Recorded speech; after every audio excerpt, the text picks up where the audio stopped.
Hello students, आज के इस वीडियो लेक्चर में हम treatment of unrecorded, that is जिनको रिकॉर्ड नहीं किया गया है, अनडिस्क्लोज, जो दिखाई नहीं दे रहे, अपीयर नहीं हुए, जिनको हमने प्रेजेंट नहीं किया एसेट्स एंड लायबिलिटीज़ के अंडर में, उनको कैसे ट्रीट करना है उसके बारे में हम उनकी जर्नल एंट्रीज फ्रेम करना सीखेंगे। तो on the date of dissolution there में भी सबको हो, सारे के सारे एसेट्स नहीं, कुछ ऐसे एक आध एसेट्स हो सकते हैं जो हमने रिकॉर्ड नहीं किए हुए हैं, मतलब कंपनी ने फर्म ने रिकॉर्ड नहीं किया है, या ऐसे कोई लायबिलिटीज़ हो सकती है जो अपीयर नहीं हुए बुक्स ऑफ अकाउंट्स में। तो जब ऐसे एसेट्स एंड लायबिलिटीज जब बुक में रिकॉर्ड ही नहीं हुई तो फिर उनका रियलाइजेशन अकाउंट में जाना तो पॉसिबल ही नहीं हुआ, राइट। क्योंकि हम जब ये ना पुरानी जो बैलेंस शीट दी हुई थी वहीं से हम सारे एसेट्स एंड लायबिलिटीज को हम एंटर करते हैं रियलाइजेशन अकाउंट में। तो जब वो एसेट्स एंड लायबिलिटीज वहाँ थे ही नहीं तो वो रियलाइजेशन अकाउंट में तो आए ही नहीं, वो क्वेश्चन अराइज ही नहीं हुआ, राइट। तो उस केस में क्या होता है कि but the entries are recorded, लेकिन ये एंट्रीज रिकॉर्ड हो जाती है व्हेन सच एसेट्स और लायबिलिटीज रियलाइज्ड, जब हम इन एसेट्स को, अनरिकॉर्डेड एसेट्स को और अनरिकॉर्डेड लायबिलिटीज को हम जब रियलाइज करते हैं, एसेट्स को रियलाइज करते हैं, लायबिलिटीज को पेड करते हैं, उसका पेमेंट करते हैं, हाँ, तो उस टाइम पे वो ऑटोमेटिकली वो रियलाइजेशन अकाउंट में अपीयर हो जाते हैं। तो यहाँ पे आप फर्स्ट देखोगे कि for any unrecorded assets realised, मतलब सोल्ड आउट, जब कोई भी एसेट बेचा जाता है तो उस केस में हमारी जो जर्नल एंट्री फ्रेम होती है वो होती है cash and bank account debit. जैसे कि कैश एंड बैंक अकाउंट ये रियल अकाउंट है तो रियल अकाउंट का रूल होता है डेबिट व्हाट कम्स इन। तो यहाँ पे जब कैश एंड बैंक आ रहा है, अंदर आ रहा है बिजनेस में, तो cash and bank account debit to हम रियलाइजेशन अकाउंट लिखेंगे। और यहाँ पे ये रिकॉर्ड हम करेंगे वो वैल्यू रियलाइज्ड, जो रियलाइज्ड वैल्यू मतलब जो वैल्यू रिसीव होगी एक्चुअल में सेल करने पे वो ही अमाउंट हम रिकॉर्ड करेंगे। और हम लिखेंगे नरेशन में बीइंग अनरिकॉर्डेड एसेट्स रियलाइज्ड। फिर second, if unrecorded assets are taken over by any partner, अगर कोई दूसरा पार्टनर उसको टेक ओवर कर रहा है, कोई भी पार्टनर जो फर्म में जो पार्टनर है उनमें से कोई भी अनरिकॉर्डेड एसेट्स को टेक ओवर कर रहा है, तो वो कौन से अमाउंट पे अग्रीड वैल्यू, जिस अमाउंट पे अग्रीमेंट हुआ कि हाँ भाई मैं इतने अमाउंट में मैं 10,000 में लेके जा रहा हूँ एसेट, तो उस केस में हम उसकी एंट्री पार्टनर्स कैपिटल अकाउंट और करंट अकाउंट और डेबिट, मतलब ये है ना पार्टनर्स के कैपिटल करंट अकाउंट में डेबिट हो जाएगा, क्योंकि उसका करंट एंड कैपिटल बैलेंस है ना वो डिक्रीज हो जाएगा, राइट। तो डेबिट साइड में क्योंकि हम टू रियलाइजेशन लिखेंगे लेजर अकाउंट में, यहाँ पे journal entry partners capital and current account debit, वो रिसीव कर रहे हैं, debit the receiver, personal account का रूल होता है डेबिट द रिसीवर, तो यहाँ पे रिसीव कर रहे हैं तो, और टू रियलाइजेशन अकाउंट और टू रियलाइजेशन अकाउंट लिखेंगे। रियलाइजेशन अकाउंट में हम क्रेडिट साइड में बाय पार्टनर्स कैपिटल करके रिकॉर्ड करने वाले हैं। तो यहाँ पे being unrecorded assets taken over by partner हमें नरेशन लिखना होगा। Then third, if unrecorded liabilities are paid off, अगर है ना जो लायबिलिटीज अनरिकॉर्डेड मतलब बैलेंस शीट में नहीं अपीयर हुए, अगर वो पे ऑफ कर रहे हैं, कौन कर रहा है, बाय एनी पार्टनर, कोई भी पार्टनर उसको पे ऑफ कर रहा है, तो उस केस में हम रियलाइजेशन अकाउंट डेबिट करेंगे टू पार्टनर्स कैपिटल और करंट अकाउंट, क्योंकि कौन पार्टनर जो दे रहा है, गिवर है, उसको हम क्रेडिट में लिखेंगे। तो partner realisation account debit to partners capital और करंट, और यहाँ पे जो एक्चुअल पेमेंट हो रहा है उसी को हम रिकॉर्ड करेंगे। देन यहाँ पे इसका narration being unrecorded liabilities paid of bye partner, इस तरीके से हमको रिकॉर्ड करना होगा। देन यहाँ पे fourth, if unrecorded liabilities are paid by firm, अगर फर्म पे करी तो ऑब्वियसली उनका जो कैश एंड बैंक अकाउंट है उसमें से बैलेंस डिक्रीज हो जाएगा। तो इस केस में हमको रियलाइजेशन अकाउंट डेबिट टू हमें कैश एंड बैंक लिखना होगा। तो realisation account debit to cash and bank, तो हम जब कैश एंड बैंक में रिकॉर्ड करेंगे लेजर अकाउंट में तो हम बाय रियलाइजेशन करेंगे।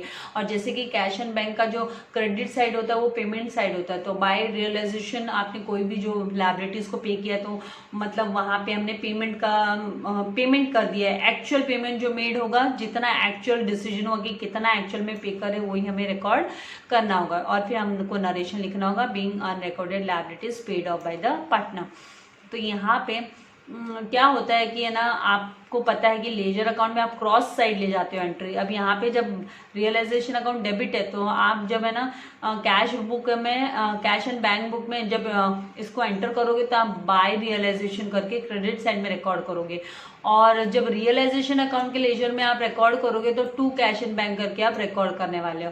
तो इस तरीके से, और रियलाइजेशन अकाउंट होता है वो क्या होता है, नॉमिनल अकाउंट होता है। तो नॉमिनल अकाउंट में debit all expenses and losses, तो यहाँ पे ये एक्सपेंस हो गया एक तरीके से, लायबिलिटीज पे की, जाएगी, इसीलिए ये डेबिट साइड में रियलाइजेशन अकाउंट में आता है। जैसे जैसे सम्स करोगे ना, आपके लिए कुछ भी डिफिकल्ट होने वाला नहीं है, you are going to find it very very easy.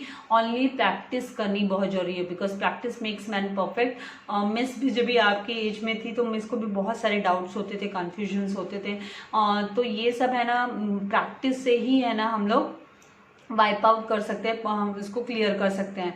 अभी नेक्स्ट हम यहाँ पे, आई होप यहाँ तक आपको समझ में आया है, और बाकी का जैसे जैसे आप सम्स करोगे समझ में आ ही जाने वाला है, nothing to worry about it. Treatment of goodwill on dissolution, तो आपको डिसोल्यूशन के समय जो भी गुडविल है फर्म का, तो उसको कैसे आप ट्रीट करोगे, उसको कैसे ट्रीटमेंट दोगे, उसका क्या करना है आपको, तो उसके बारे में हम यहाँ पे देखेंगे कि there is no need to give a special treatment of goodwill. हमको यहाँ पे कोई स्पेशल ट्रीटमेंट नहीं देना होता गुडविल को in case of dissolution. It should be treated as any other asset. दूसरे एसेट्स कैसे होते हैं उसी तरीके से हमको इनको भी, इसको भी ट्रीट करना होता है। If it is already appears in the books, अगर ये बुक में दिखाई दे रहा है, मतलब बैलेंस शीट में दिखाई दे रहा है, then it will be transferred like all other assets. दूसरे एसेट्स के जैसे इसे भी हम रियलाइजेशन अकाउंट के डेबिट साइड में ट्रांसफर कर देंगे। अगर ये बुक में नहीं दिखाई देता है, if it does not appear, अगर नहीं दिखाई देता है, तो there is no question of transfer, तो फिर हमको क्वेश्चन करना ही नहीं ऑन सेल पे। There is no question of transfer on sale, the amounts actually received will be debited to cash and bank account.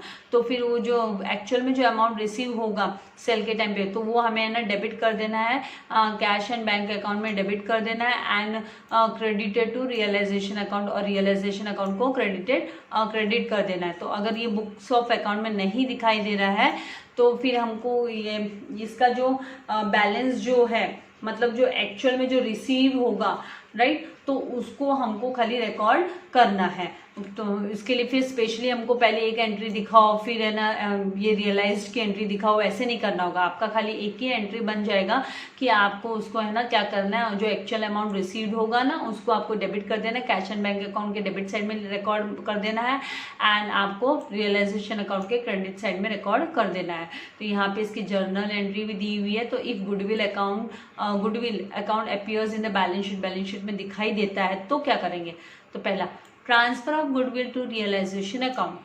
आपको गुडविल को रियलाइजेशन में transfer करने के लिए realisation account debit to goodwill account being goodwill transferred, ठीक है। और फिर उसके बाद में if goodwill is realised on dissolution, अगर रियलाइज्ड होता है डिसोल्यूशन के टाइम पे, तो cash and bank account debit, क्योंकि कैश यहाँ पे रिसीव होगा टू रियलाइजेशन अकाउंट, तो गुडविल बिंग गुडविल रियलाइज्ड, इस तरीके से आपको देना है एंट्री। और अगर if goodwill account does not appear in the balance sheet, अगर बैलेंस शीट में नहीं दिखाई देता है, तो when goodwill account does not appear in balance sheet there is no question of transfer. वहाँ पे हम ट्रांसफर का तो क्वेश्चन आता ही नहीं है, हम क्या ट्रांसफर करेंगे, हम क्या खाली but on sale of amount is actually received, खाली हमको जो अमाउंट रिसीव्ड हुआ सेल के टाइम पे वही उसकी एंट्री हमको देनी होती है। तो यहाँ पे transfer of goodwill realised on dissolution के टाइम पे जब हम गुडविल को रियलाइज करते हैं, तो उस टाइम पे cash and bank account debit to realisation account आएगा, बिंग गुडविल रियलाइज्ड करके आप रिकॉर्ड करोगे। और अगर कोई पार्टनर उसको परचेस कर लेता है, गुडविल को परचेस कर लेता है कोई पार्टनर, जैसे एसेट्स टेक ओवर करते हैं वैसे यहाँ पे गुडविल को परचेस कर लेता है कोई पार्टनर, तो पार्टनर्स कैपिटल और current account debit to realisation account करके हम रिकॉर्ड करते हैं, being goodwill purchase by a partner. तो इस तरीके से हमको इसका ट्रांजैक्शन, इसकी एंट्री दिखानी होती है। आई होप आपको इसका कॉन्सेप्ट क्लियर हो गया है। अभी हम आगे प्रोफॉर्मा ऑफ रियलाइजेशन अकाउंट देख लेते हैं, लुक कर लेते हैं, हैव अ लुक, राइट। और बाद में तो प्रैक्टिस से ही आपको अच्छे से आने वाला है, थियोरेटिकल भी लेकिन बहुत जरूरी होता है। तो यहाँ पे प्रोफॉर्मा ऑफ रियलाइजेशन अकाउंट, और रियलाइजेशन अकाउंट जैसे मैंने आपसे कहा it is nothing but nominal account, ये नॉमिनल अकाउंट ही होता है। तो यहाँ पे डेबिट साइड में debit all expenses and losses होता है, credit all incomes and gain होता है, ठीक है।